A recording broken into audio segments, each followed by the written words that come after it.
Want to make a podcast? Spotify's got a platform that lets you make one super easily, then distribute it anywhere and everywhere. You can even earn money all in one place for free. It's called Spotify for Podcasters, and here's how it works. Spotify for Podcasters lets you record and edit podcasts right from your phone or computer, so no matter what your setup is like, you can start creating today. Then you can go ahead and distribute your podcast to Spotify and anywhere else podcasts are heard. Video podcasts are also available on Spotify.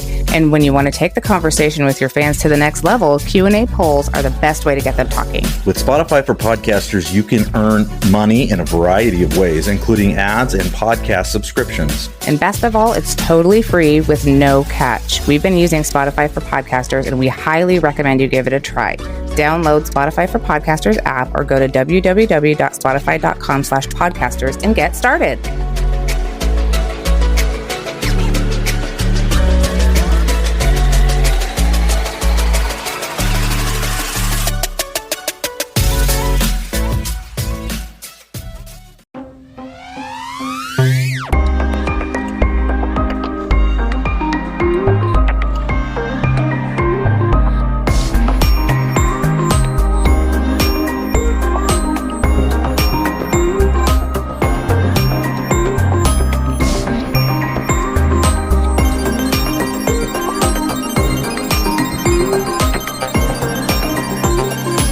Okay, guys, so we are bringing you something new, a little different. We're calling it the midweek Fringy Morsels. And we know some of you out there are fiending for more content. You can't get enough. You're just living on the edge of your seat waiting for Sunday. And we get that. It makes sense to us. And so we decided that we were going to give you guys the opportunity to get to know us a little bit better. Who are these freaks on the other side of the microphone? It's us. My name is Rick, as a reminder. I'm Kristin. And I'm Bethany. And we are That's So Fringy Podcast. We're here tonight to just allow you guys to get to know us a little bit better. Kristin and Bethany are going to kind of pepper me with some questions. So tonight you get to learn about me a little bit, whether you like it or not. And so fire away. What do you guys want to know?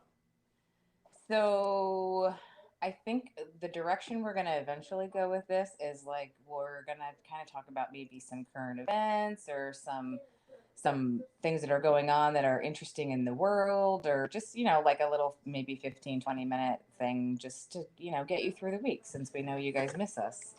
But for the first few, we decided we wanted to just have you guys get to know us a little bit better. So, Rick. Yeah.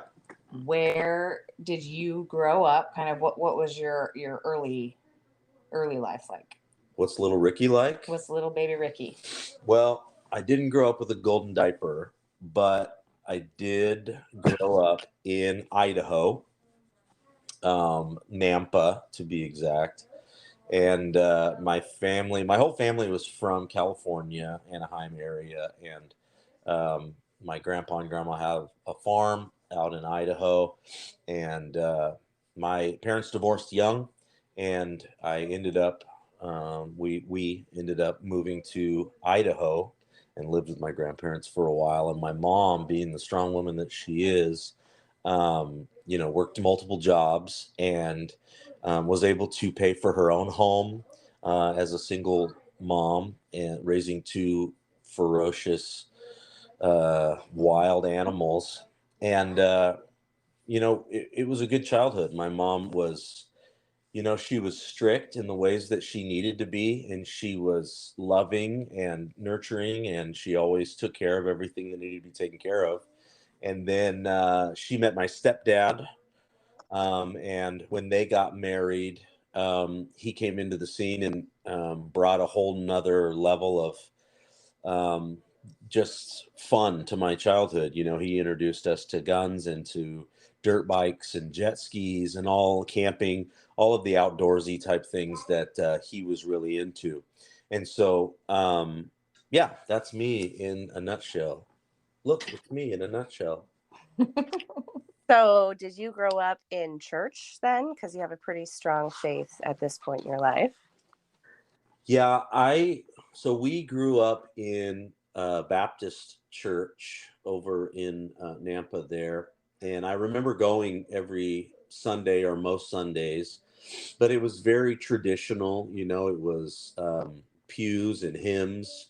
And I remember my mom, like giving me $1 to put in the offering plate or 50 cents. I remember going down into the basement, the church basement, and having, holiday parties and potlucks and all of those different things. But I didn't really come into my faith until later on in life when I really started pursuing it myself. I mean, I went to like Awanas and those type of things. I felt like I gave myself to the Lord at a very young age, but I think there's levels to that. And I didn't really know, I knew of God, but I wasn't following God. And so it wasn't until later in life that I actually made more of a commitment and became more of a follower. I hope that makes sense. Yes. Yeah, absolutely. So then after you graduated high school, where did life take you? So I graduated in 2000, and the world was a little different back then. Obviously, pre 9/11, I decided that I was going to join the military. I actually didn't really know what I wanted to do with my life because I was kind of a wild man and was just kind of very worldly, very into all the things that were shiny and cute back then. And, you know, you get on that path and nothing else really matters because you're just too busy at that young age. And I didn't really have a good direction. I hated school. I knew I didn't want to go to college. And so I ended up enlisting in the United States Marine Corps. I became an infantryman and served 4 years, 4 eventful years, because as we all know, 9/11 happened in 2001, September. So I was in when that happened. And I remember distinctly being, I had a class that morning of that. Everybody has their 9/11 story. Everybody remembers where they were when it happened. And mine was, I was actually laying on my, so in the military, for those of you that are in the military, and for those of you that aren't, you have to make your bed when you're living in the barracks. You have to make your bed every morning, or your rack, and you have to make it tight, and it has to look good, and it has to pass inspection, all those different things. And so if you aren't going, out to do something, and you want to go back to sleep, which is a very rare occurrence, but in this case, I was able this morning, that particular morning, to go back to sleep because my class didn't start until 9. And so I was actually sleeping on my floor uh, of my barracks room, waiting for my class, when somebody came banging on my window, telling me to turn on the TV. And that's when my military career really got interesting, because all the bases were shut down. We were on guard duty. We were getting spun up to go to Afghanistan, Iraq, all those different things. Everybody, everything that you had trained for was now becoming very real. And so, yeah, that's where I was at that time. So you learned about 9/11 from the TV, like everybody else. I did. Yeah. Wow. I learned about it on the TV. On the old TV. Yeah. What else you got? Hit me. So you were in the military for 4 years, then you lived in California, and then Yes. where did life take you? Well, let's see. I got married at a young age, and had my daughter when I was 21. And she is now 19, which is crazy to even think about. You're old. I am old. And, No. that marriage didn't work out, but it was a season. And 3 kids came from that marriage, and they're beautiful children. I love them with all my heart. I'm so glad that they are part of my life, and I get to be part of theirs. And, as most divorced parents go through, you don't have access to your children as much as you would like to, but you deal with it, and you show them love as much as you can, and you communicate as much as you can. And my children are great. But after that, so I was living in Washington with my ex-wife, and I did several different things. I worked, in security. I worked with youth, and I was always kind of pastoring or helping in the church on the side, giving of my time in certain ways. And that's really kind of where my love for the Bible came from. When I had to start teaching it to people, I really felt a responsibility to really know it. And because the Bible says that we have to be, don't seek to be teachers, because there's a greater responsibility that comes with that, because you're teaching the world the message of Jesus Christ. And if you're teaching it wrong, I mean, you could be a false teacher. And that was always really important to me, to teach the message of Jesus correctly. And so I did some pastoring, some youth pastoring, and some associate pastoring and stuff like that. Did a lot of administrative things, kind of behind the scenes. And that's really where I liked to be. And then I met my beautiful wife, Kristin, and oh my gosh, can I get a drum roll? Does anybody have, You're the drummer. this is the climax of the story. This is when everything gets wild. I met Kristin, and, she fell in love with me very quickly, which I get, that makes sense. And, happily ever after, it's just, no. The end. Yeah, the end. I'm just kidding. No. So when Kristin and I got together, Kristin had been previously married, which we'll probably get into on her episode. So I won't give you any spoiler alerts. But Kristin had 2 children from her previous marriage, boys both. And when we got together, I was given the privilege of being able to help raise them. And I took that very seriously, and I still do. And I consider them my children just as much as I consider my own my children. And we've grown to have a good, godly, loving relationship. And we try to serve our community. We try to love our children and teach them in the ways that they should go, so that when they're older, they will not depart from it. And then it was a little while down the road where Kristin looked at me and said, "Hey, do you think we should have a baby?" And I was like, "Well, my calculations, we already have 5 of these things running around this earth, so why not? Let's do another." And so we decided that we wanted to have one together, and so we ended up having Lincoln, which is our youngest. He's autistic, and he's probably the sweetest boy you'll ever meet. He loves football and everything that has to do with it. If the kid could wear a jersey every day, he would. He tries. He tries, yeah. But yeah, so that kind of brings us to current, I think. I think so. So was there a point in your life, either in the military or when you were living in Washington, that you really latched on to your faith? Because you grew up, it's kind of like me and Bethany, we grew up in the church, but I think we took it for granted. Was there a point when it became real to you, where it was like, oh wow, this is now my faith, this isn't my mom's faith or my family's faith, this is mine? When was that? I think it was, well, I don't think, I know it was when I was in Iraq.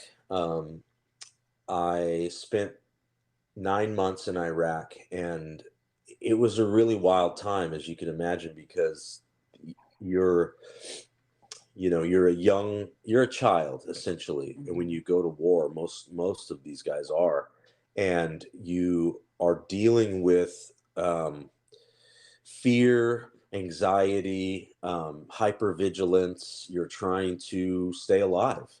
and you're running around not knowing if somebody's going to be shooting at you the next moment, or if you're going to get blown up or whatever. And that creates this inner turmoil to where you begin to, I mean, you almost have to evaluate your life and the real meaning of it. And I could die.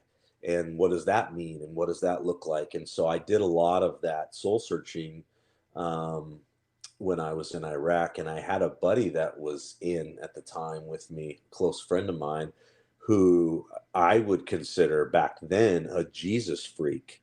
I mean, he was a guy that always had his Bible with him. He was always wanting to have people come and do Bible studies with him and stuff. And everybody's, us rough, tough Marines are like, bro, no, we're not going to be doing that right now. But, I'd walk by and I'd see him sitting there having a Bible study by himself because nobody wanted to go. So I kind of felt bad for the guy, and so I would go over there and sit with him, and we would just talk about other things because I didn't really want to talk about God, but I felt bad the guy was just sitting there. And so it eventually, as it does, turned into more conversations about God. And I would ask him questions, and there was even heated moments. I mean, he would tell you if you asked him, we would have some heated debates where I was like, okay, well, you've got giraffes on the ark and you've got lions on the ark. You're telling me that the lions aren't eating the giraffes. Like, that's what you're telling me. I mean, the stupidest questions I could ask him to throw him off, and they didn't really matter salvationally, but it was anything that I could do to avoid having to really dig in and answer the question for myself. Who is God to you, and what are you going to do about it? I didn't want to answer those questions. I just wanted to be a goofball, like normal. And he still wants to be a goofball. Yeah. Professional goofball. Is that a thing? No. Oh. So anyway, I ended up really turning to the Lord when I was in Iraq, and when I came back, him and I, and actually our families would go to church together, and that's when my faith really began to skyrocket. What do you got, Bethany? That's awesome. I need 2 more questions from you guys. Make them good. So your faith grew in Iraq, and then you hit kind of a hard season after. Mm-hmm. What got you through that tough season of, going through the divorce and having 3 kids that you then had to figure out how to co-parent with this that may not be the easiest person to co-parent with? Right. Did you lean on your faith at that point, or did you ever stray wayward after Iraq? No, I would say I definitely strayed. When you come to faith, in my experience, from what I've seen in my own life and from other people, you come to faith and you are looking for your life to get better. You might be having a hard time and you're thinking, okay, if I give my life to Jesus, then everything's going to get better. Well, we all know that that's not the reality, because life happens, things happen, and divorces happen. I was diagnosed with PTSD, traumatic brain injury. I have things that I have to overcome, and I didn't see them as I do now with hindsight, but I saw them in the moment as these roadblocks almost to my faith, when really I should have been seeing them as tests or pruning of my faith, where I pushed back on them and I became depressed. I became isolated. I sought out things that I shouldn't have, to be able to numb myself or to get away from the intrusive thoughts that were going through my mind. And it ruined relationships with friends, with obviously my ex-wife, with my children, and it bled over into my relationship with Kristen's boys and with Kristin. And it came down to a point where it was like something has to be done about this, because this PTSD that is being allowed to run rampant, it can't do that. It's a tornado causing all kinds of hurt and pain in its wake. And it was really Kristen pushing me to get help, pushing me to go to counseling and dealing with my mental health issues, um, and getting on medication, which I'm not a huge advocate of medication, but at the same time, um, I see the benefit in taking it in order to get to a place where you can see yourself for who you really are. Because when you're depressed or when you're dealing with mental health issues, you don't see yourself the way that everybody else sees you. And that's what I learned over time, was that I was a wrecking ball and everybody else was walking on eggshells, afraid of me, and everything that I was going to do. Nobody knew what I was going to say or what I was going to do or how I was going to react. And so that was a really challenging time in my faith, because, you know, I just felt so alone and isolated. And admittedly, a large part of that was myself isolating myself from other people. But Kristen wouldn't allow me to do that. She wouldn't allow me to continue in these negative behaviors. She wouldn't allow me. She would basically show me that she was worth more than that. My children were worth more than that. And I was either going to get help and fix it, or I was out. I was out on the street, and I didn't want that. And so, you have to make decisions, and unfortunately, people don't make the right decision. But in this case, I decided to go to counseling. I decided to take some medication and to get some help. And I began to see myself for who I really was. And I began to hear the voice of God again. I began to read my Bible again. I began to get back into um, reading books and research and all of those different things that I love, um, that I just couldn't focus on before. And now I have a clarity of mind that I haven't had in a long time. So I hope that answers your question. Mm-hmm. Mm-hmm. Yeah, that's awesome. What a great After we went and saw American Sniper Oh, I remember that. And you had a really hard time during that movie. And by the end of the movie, you were just on a whole nother planet, just in a totally different place. And then I think in the car on the whole way home, you slept, which was weird because you're not a car sleeper. Right. And I think it was shortly after that it was like, okay, I really think that he has something more than he's not just an asshole. I mean, you are, but yeah, there's more to it than that. So, I mean, everybody knows that. But when you're in that lifestyle and people are just telling you you're a jerk and why do you treat everybody so badly, and you spiral down and inside yourself and you just start to believe that you are just a jerk and maybe I'm just not a great person, and it takes somebody else to look at you and go, no, that's not who you are. I think you have some issues going on that need to be addressed, and you need to have some coping skills, and you need to figure out how to. And one of those coping skills now is we don't go to the theater and watch military movies, because we actually don't watch military movies that much anymore. But for a while, we were watching a lot of military movies, listening to a lot of military podcasts, and doing a lot of. And now we limit that a little bit more. Yeah, I mean, you have to take your triggers are. Yeah, you have to take your own mental health in your own hands and say, either I don't know what I'm doing here, I need help, or I have these tools in my tool belt and I know how to use them and I need to use them. And sometimes that means not watching military movies. Sometimes that means being careful going into loud, noisy environments, or sometimes it's just as simple as having some sort of a word or a phrase between you and somebody that you love to where you can communicate how you're feeling without feeling embarrassed or, feeling like you're less than, because I have to go, like this party that we're at is too much for me. My anxiety's through the roof. I have to go.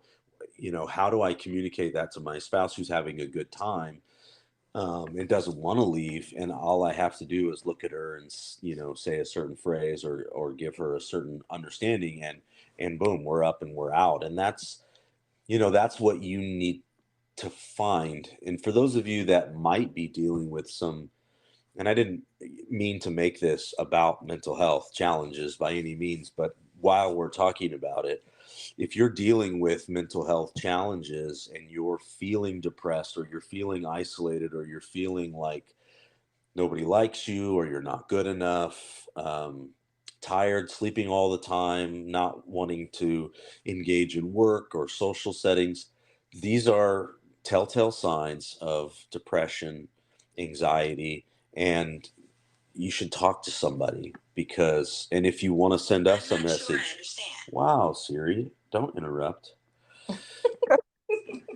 But that's real life, folks, right there. If Siri doesn't interrupt things that you do throughout the day, then you're not using her right, because she's the worst assistant I've ever met.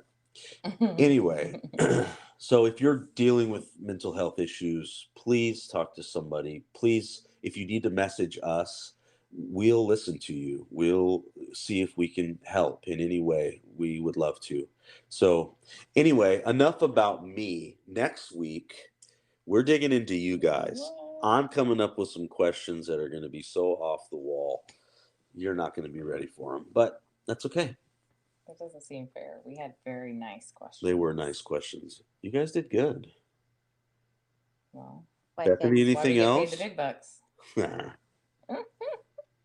No, I think your testimony is a great testimony in the sense that you overcame. I think a lot of people don't realize that, we've talked about it in past episodes, but we're dealing with more than just a war with China or Russia or whoever, whatever country it is this month. It's a spiritual battle. And the devil is alive and well, and will constantly try to bring us down if we allow it. And he wants us to be isolated, and he wants us to be alone and to not reach out to people. So I think you have a great testimony in that aspect of overcoming the spiritual battles of this world. And they don't ever end. I'm talking to my son about this right now, that the temptations never go away. They're always there, but it's your choice, because God ultimately did give us all free will. So you make your own path. It's a ride you don't get to get off of. So, yep. Rick has overcome a lot, but we would be lying if we said he doesn't still struggle with stuff every once in a while.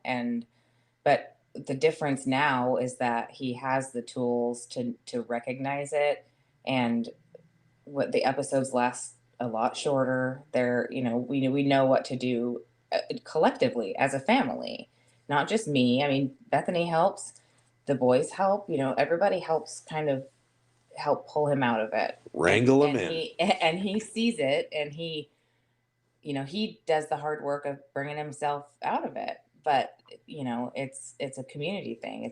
It's a group thing. And that's how we were designed by God, is to be in community with each other. So when you isolate yourself and when you burrow deep inside, which is where, I think especially military men like to go, it can be a scary place. Mm-hmm. Well, praise God that you made it through, Rick. We're proud of you. We love you.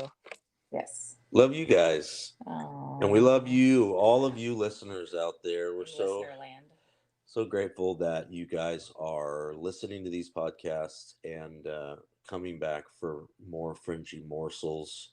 We want to continue to bring these to you. Obviously, we're going to do Kristin's, we're going to do Bethany's, but then we're going to do, as Kristin said, do some current events, just some things that are happening, because there are things happening all around us. I mean, it almost seems daily that Yes. something else is happening, something crazy and out of control. And as you start to kind of open your eyes to what's going on in the world, you start to see how many weird things are really happening. I mean, me and Bethany are sending each other stuff constantly. Like, did you see this? This is so weird. Did you hear about this? Like, it's like if you're looking for a red car, then everything you see is a red car. Or if you just broke up with your boyfriend, all you see is couples. Like, but there's stuff going on all the time. And so we want to just kind of pop in and have a little, like, we do a lot of research for the episodes that we put out, but maybe have a shorter episode where we just kind of prompt you and you guys go do some research, because I think the more research you do and stuff you find, the more pieces fit into the puzzle. Yeah. Once you take that red pill, there's no going back. That's no going back. There's no going back. Unless you have one of those Men in Black little eraser things. But Did you just fricassee me? All right, you guys. Well, thanks again for tuning in. Don't forget to follow us on Instagram and Telegram. We've also got a website up now. Just published it today. So go to my headshot. You didn't give me a headshot? I know, you need to. But go to that'sofringypodcast.com. You can listen to episodes. We have an About Us page. It's a work in progress. It's a work in progress, but we're going to continue to push forward with this movement. Yes. We're stepping out of the boat. We're living in faith, and we're hoping that you're enjoying all the content that we're bringing to you. So with that, we just want to say have a good rest of your week. We'll put something out again here on Sunday. For those of you that have been paying attention to social media, there's been some hints dropped. We're going to be talking about mind control, a little bit about mind control, some CIA projects and other things like that. But that, my friends, is another episode. So we'll see you on the next one. Again, I'm Rick. I'm Kristin. And I'm Bethany. Stay fringy, my friends. Stay fringy, my friends. All right, you guys. We'll see you later. Bye. Bye.